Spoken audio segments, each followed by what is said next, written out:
That's what I'm waiting for. That's what I'm waiting for. I already know where you're going. That Frank Martin Shakur. That I think that's a fight that Shakur definitely needs in his division, especially when you consider it as a guy like as a guy like they trying to say he has to fight nobody at the lightweight division now and yada yada. Well, that's a guy that saying that'll give you some a boost in your career in the lightweight division Hold on, let me go get my. Make sure you guys smash the like button, No, guys. yeah, she going.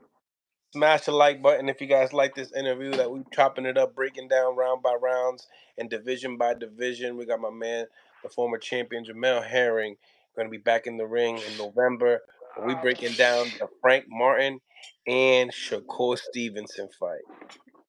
Yeah, man, but The it floor is definitely all I, yours.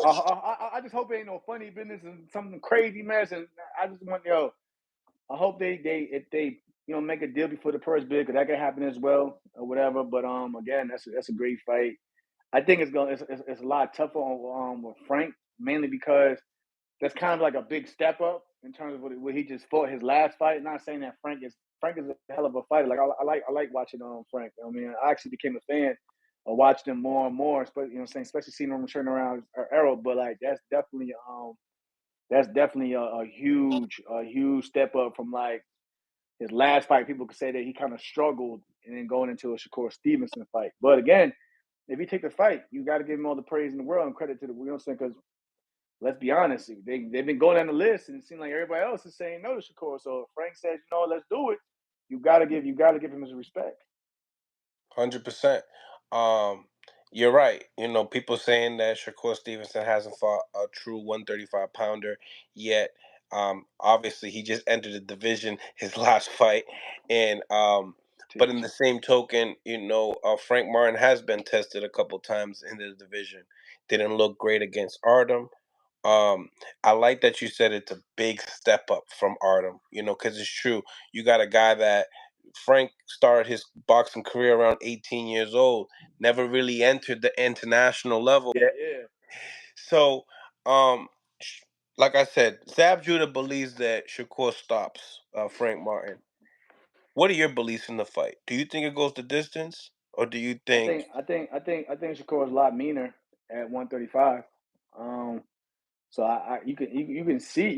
I can see it. I can see it happen. But I think Frank a tough dude, but I can see Shakur, breaking him down over time. You know what I mean? Yeah, Just with the experience alone, And again, I think Shakur his body's starting to fill out a lot more now at the higher weight at 135.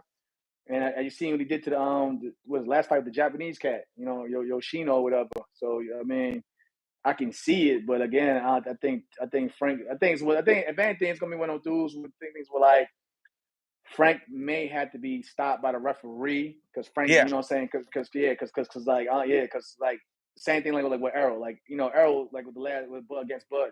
Errol's a dog, so he's not gonna give up. He's not, what I'm saying, he's going out and you gotta put him out on his shield, or he's gonna have to somebody gotta stop him to save him from himself. So I can see that happening, but yeah, definitely. that's the only way I see a stoppage too. Is like if the ref Yeah, stops like a it. referee got to jump in. Referee got to jump in because I don't think Frank gonna quit.